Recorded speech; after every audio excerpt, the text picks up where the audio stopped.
Let's go. Yeah. Get up, nah, I ain't a quitter. Toss me the ball, I'm a really big hitter. Big picture, I'm a straight killer. Rising the song to the highest bidder. Got juice, got gas, I'ma move fast. New shoes, new tracks, like who's that? I'm new, come back, better than last. Yeah, it's a new me, never gonna look back. Never gonna look back. Cause damn, I was built to last. You move slow and I move fast. And that's facts.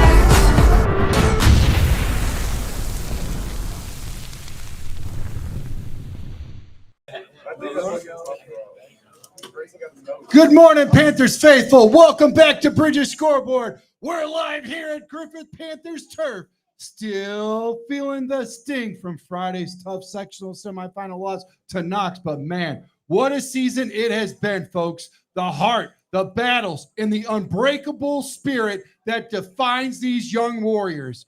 We're honoring that journey today, folks. And with some real talk from the varsity squad, then shifting over our gears to our Chicago Bears watch party against those Cincinnati Bengals. The energy might be reflective, but it's still electric. These guys gave us memories that'll last forever. We've got 4 Panthers joining with me today in the building. Gavin Edwards, sporting that 77 with pride. Grayson Verbich, dominating at 78. Kyle Hornyak, who's money from the T, baby, and Stanley Lesko holding it down at 64. Boys, thanks for being here. Let's get into it. Crowd, let's give them a war. Roar like never before.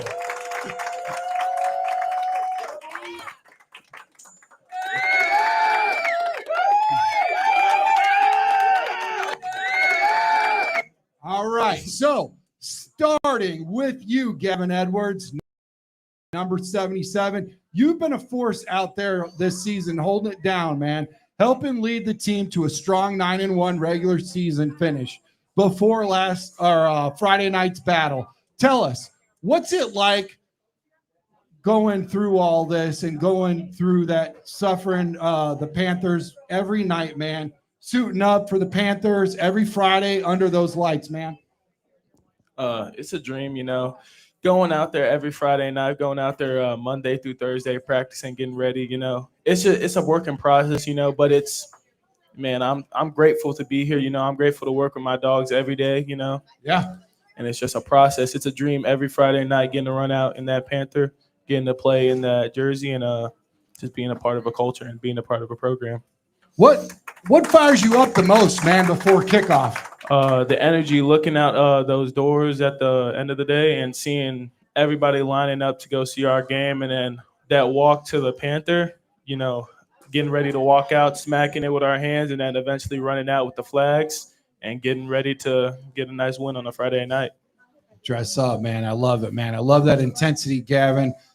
Now knocking it back and looking back at some of those big games, man, like that tough loss to Lowell early on where you guys battled but came up short 42-14, or flipping it with that dominant 49-12 smackdown on Gary Westside, baby. And even last night's 35-50 where you guys clawed your way back, man. Heartbreaker against Knox. What was the toughest challenge that you faced on the line this year, and how do you push through it and help turn things around and rack up those wins?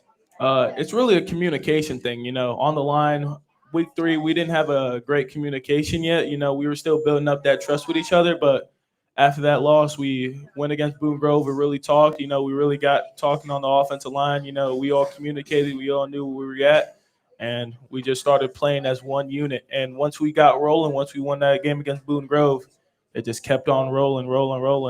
And then against Knox, it was a struggle, you know, being down 35 to like 8 at one point. But then, you know, we got to keep it rolling. We just got to play for the next down. Right. I'll tell you what, the whole time I felt like you guys were in it. Never did I worry about you guys not being in it. All the way through, I could see it for myself. I know you guys had to see it out there too. It was electric. It was great, man. And that's that warrior spirit right here, especially with how you guys bounced back and went on that 8-game tear, man. One more for you, Gavin. as a leader on the squad that's outscoring opponents 62-8 against Bishop Knoll last week. What's one piece of advice that you'd give to the younger guys coming up, the ones that are, dreaming of wearing the Panthers jersey and chasing this deep playoff next year? Just embrace the grind. It's going to be struggles at times. You're going to have hard times. You're going to have times where you're wishing you stuck around with something else, but embrace the grind. The grind is the best part. If you just come in with the right mentality, come in with the right attitude, and you work hard every day, it's going to be a dream playing for us. Yeah, I'll tell you what, man, that's hard work. That's dedication. I'll tell you what, I love it, man. I love it. Thank you so much. I'll tell you, here's the deal. I got a question for you. What's it like going up against some of the toughest, opposition in this whole area and getting that championship, holding it down for the division, getting that division championship? By the way, nice shirts here. Love them. It's a struggle going against teams like Wheeler, Calumet. They have big guys up front, but our O-line is just one unit, and we're a pretty big unit, so we get it done any way we can, any way we have to. We'll figure out the right plays to hit. We'll figure out the right formations to get in, and we'll just systematically tear down the defense play by play. Yeah. All right. Now let's shift over to Grayson Verbich, 78, 6'4", 270-pound, pure sophomore, power at left tackle. Grayson, 5 years in the game already. That's dedication, especially on a team that's been piling up points and shutting down offenses left and right. Walk us through what it's like anchoring that left side, setting up those runs and passes that keep the offense rolling, man, whether it's protecting for a deep ball or opening holes for the 49-point explosions against Boone Grove. What's your mindset when you're staring down a blitz? When I'm staring at a blitz, I always make sure I communicate with my guard or my tight end that we know where our assignments, and then I just make sure I hit whoever's in front of me, completely wash them out the play so they have no chance. Wow, that's awesome, man. So you're just like laser focused, and I'll tell you what, that's gritty. With your size and experience, you're probably seen some wild plays unfold in the 9-2 overall campaign, man. What's been your favorite moment this season so far? Maybe a pancake block that sprung a huge gain in that 63-14 route over Calumet, or stonewalling pass rusher during the comeback vibes after that early stumble. My favorite memory would have to be from Calumet, where me and Gavin, we had like a 30-yard double team, and then we just completely wiped this kid out the play. He had no chance of doing anything. Awesome stuff, man. As a sophomore who's already turned heads after a hard-fought season that ended last night, how do you balance that grind of practice, school, and staying sharp for game day, especially with big ones like sectional clash against Knox? Like the week, I like to do the same thing every day. I like to get to the gym, get a lift in, do my work, get on the game with some teammates. And then on Fridays, I do the same thing every week. I listen to the same music. I wear the same knee pads since Highland. So I just like to keep everything the same. It keeps my head clear. Right. So you basically stay laser focused, stay locked, don't change anything up. Any rituals or routines that keep you locked in? And what lessons are you taking into the off season, man? No, like I said, I try to wear the same clothes every Friday just for good luck. I'm very spiritual like that. And then for lessons going into off season, every team is going to be working, so we have to work even harder to make sure we stay ahead of the game, and hopefully we can win the sectional next year. We can go undefeated for sure, beat Lowell, beat Knox, and just prove our dominance. That's total gold, man. You're building something special here. Keep crushing it, man. Now let's talk some special teams with Kyle Hornyak, clutch kicker. Come on up, Kyle. All right, guys. Thank you. Thank you.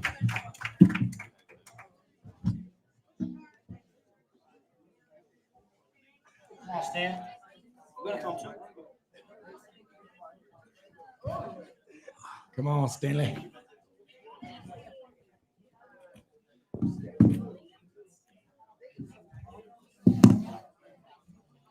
I got to shift over to this camera because. Come on, Stan. All right, Kyle Hornyak, our clutch kicker, over 60 points, extra points. He's got ice in his veins, brother, especially on a high-scoring team like this that's dropped 58 on Munster and 62 on Bishop Knoll. Take us inside a big kick, man. The pressure's on, crowd's roaring, and after a touchdown drive, what's going through your head as you line it up? Man, lining it up is probably the easiest part. Just going through my head, I like to just go through my routine.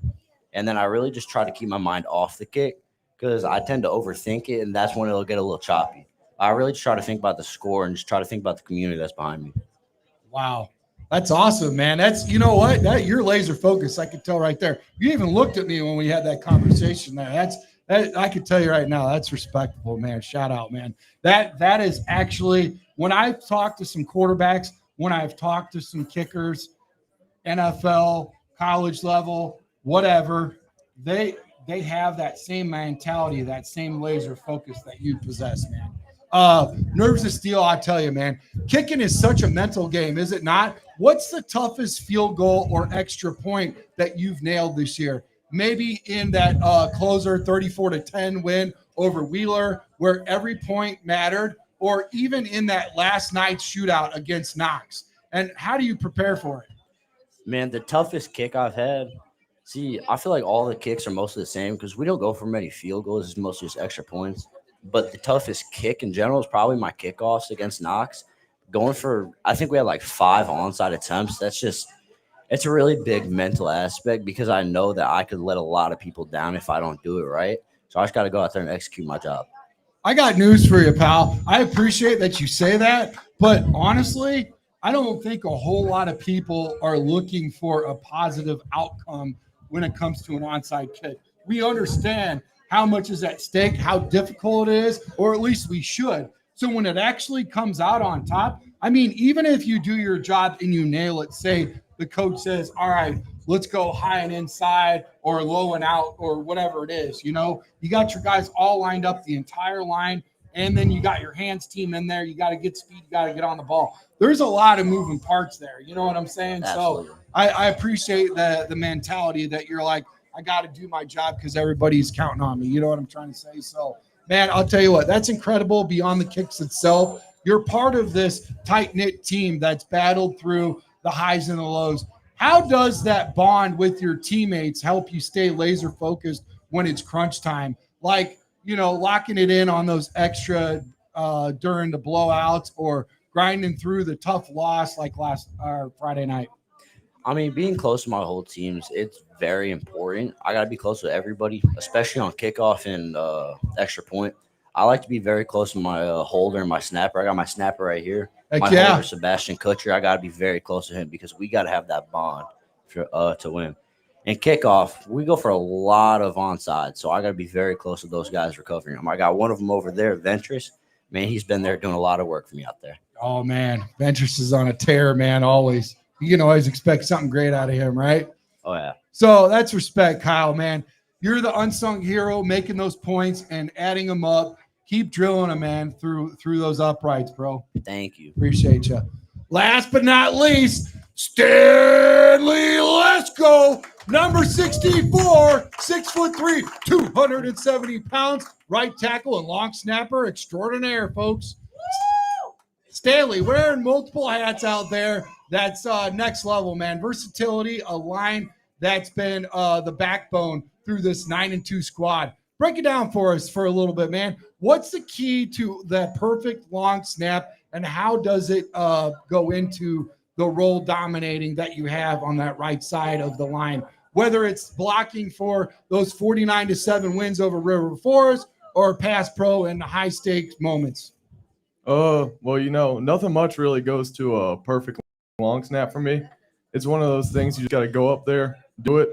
You know, I know what I'm doing. Got to follow through, trust myself. But, you know, I don't really like going out for long snaps for punts and all that. You know, it means something didn't go wrong on the something went wrong on the offense, and that could be up front with the O-line, backfield, receivers. You know, it's a team sport, and we all got to work as one, and we all got to be in sync. So I don't think much goes for me alone because it's a team sport. So everyone got to do their job, you know. That's true, man. And if you do your job to the best of your ability, that everybody's counting on you as a long snapper. Listen, if it doesn't go right, it could go very wrong if you do not have that laser focus when you're doing your job. And that's very important, especially when you've got a really good punter that can pin them all the way back near the end zone. And then now they have a small playbook to work with. There's not a whole lot of plays that you can work with when you're backed up against the wall on that, and you're part of that. So that's awesome, man. That's spot on. I appreciate your assessment. And with your build, you're building that wall out there, man. Tell us about a play where you just own that edge, maybe shutting down a speed rusher in that 40-48 victory over East Chicago Central, or opening a lane for a touchdown run that sealed a game. Or even just something from Friday night's effort against Knox. One game I really did enjoy was the conference championship against Wheeler. Yeah, baby. I think we played great personally, and I just enjoyed when we run the ball, comes behind the O-line. It's a very rewarding feeling whenever we get a good gain, a touchdown, because O-lineman, we can't get that feeling of scoring touchdowns. So we just gotta do our best block. It's a good feeling whenever you see your guy run in that end zone and we're celebrating as a team. Oh, absolutely, man. I couldn't agree more. That's great.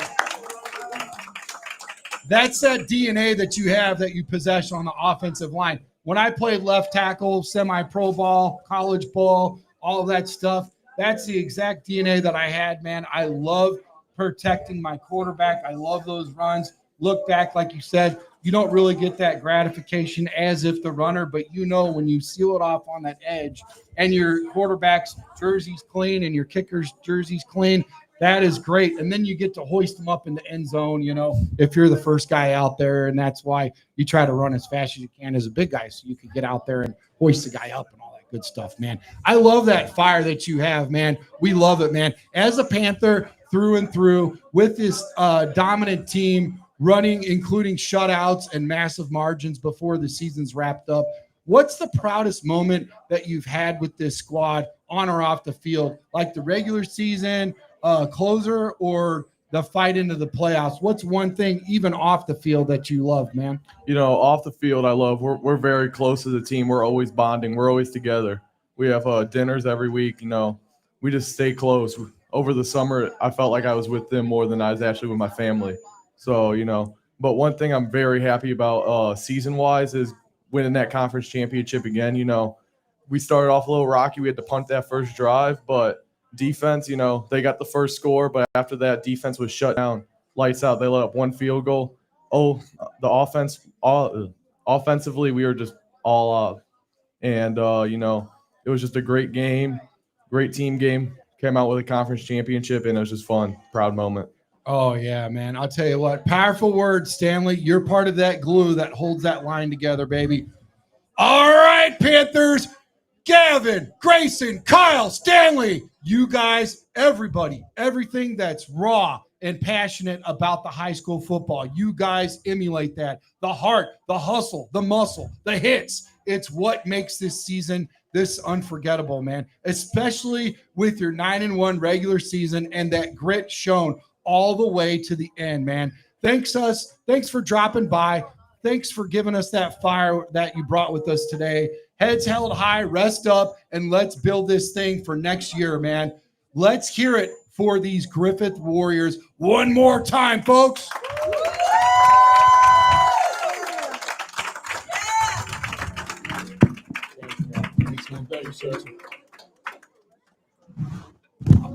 All righty. Now it's time to stay tuned, folks. We got an incredible show for you.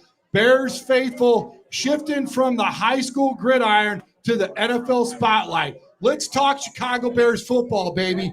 I got a Caleb Williams jersey to give away. A lot of cards up here on deck. I gave some to the to some of the athletes here in the building for showing up and showing out and supporting their teammates. All the little ones will get some too. Bridges Scoreboard, they got some giveaways as always. They got some great food, some great fun, some great drinks. And give it up for Denise Bridges and Scott Bridges. Thank you guys so much for having us. Love you guys. everywhere from the bottle washer to the cook to the chef, everybody, all of the people, the servers, you guys are great. Thank you guys, everybody, for showing up. All of the family members, the fans, the coaches, everybody that's here for these kids, man. This is what we do for. I remember growing up, I had the newspaper, and I got to hear and I got to see through the newspaper. I got to relive all of this, like everything that they did, our local heroes. I got to see it in the newspaper. That's kind of went away, and that's kind of why I've created this podcast for these young gentlemen and the ladies of the sports, you know. So we're going to keep it going. But again, shifting over to Bears Faithful, like I said, we got the NFL spotlight here. So let's talk some Chicago Bears, man. Let's talk some Chicago Bears really quickly. We're ramping up this hype party after Halloween morning for tomorrow's road battle. And we're talking about the Bengals, man. Spooky vibes still lingering, but the real thrills are coming from the Bears, man. Looking to claw their way back above 500. The Bears roll at 4-3 right now, sitting third in the NFC North with Caleb Williams showing flashes from that last year's rookie magic and that defense stepping up big time. They're still stumbling at 3-5. Bengals ain't really looking too hot without Joe Burrow, who's sidelined on IR with a nasty grade 3 turf toe injury from week 2. Surgery last month, and he's not back anytime soon. We got Flacco here, and he's still dealing with some injury woes, and that puts some even more pressure on the team, who's ever under center from Cincy against the Hungry Squad from Pregame Stadium. First off, with our key matchup to watch, we got the Bears pass rush versus the Bengals banged up O-line. Montez Sweat and a crew have had disruptive racking up sacks and forcing turnovers. Perfect setup to rattle the Bengals quarterback situation. On the other side, we've got Williams. He needs to exploit the Bears-Bengals secondary, and Jamar Chase is still a beast. But without Burrow's precision, the air attack's taking a hit. We got to feed Monangai that rock. The dude's been grinding for yards, and we got to let DJ Cook and Roma Dunze stretch that field. If the Bears control the trenches, this could be a statement win. Injuries to note. Bears are mostly healthy, but keep an eye on DJ Moore's status. He's questionable, but expected it to gut it out. Bengals are hurting bad without Burrow, and now Flacco's issues, plus a couple linemen questionable, spells opportunity for Chicago's front seven. Whether since he's looking mild, the weather's the low 50s, maybe a chance of rain.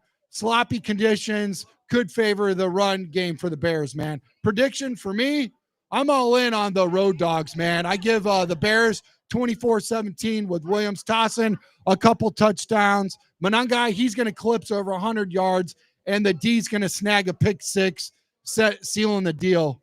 Turnovers are the win game, and Cincinnati's QB, Messi, they're vulnerable, man. So what do you guys say, fans? Drop your takes in the comments below. Let's watch the party up here at Bridges Scoreboard. But diving deeper into these schemes, the offense has evolved with more motion and RPOs, keeping Williams' comfort level against Cincy's aggressive blitzes. Quick releases will be the key. The defense, it's secondary, it's locked in, man coverage mostly. Jalen Johnson's shadow chase. Too bad he's out, so now we've got to figure out who's going to go up against Chase, and that could be a problem. We got to force some mistakes for the backup. We got to make him as least comfortable as possible, is what I'd say. Bengals will lean on the run game with Chase Brown, but if the Bears stack the box, lights out, baby. Shout out to the Bears faithful road trip at Pregame, man. They got their Halloween costumes in the stands, from the bear claw gowls to the pumpkin-headed monsters. If you're at Griffith watch party here at Bridges Scoreboard, snag a seat. We've got big brews, big screens, and their beers are flowing, man. And the Bears gear raffles, bear down, folks. All right, so we're building the game day. Hang tight as we hit a quick break. Back with a lot of deep dives, fantasy tips, and your hot takes. Bear down, Chicago. Let's turn this week into a monster victory.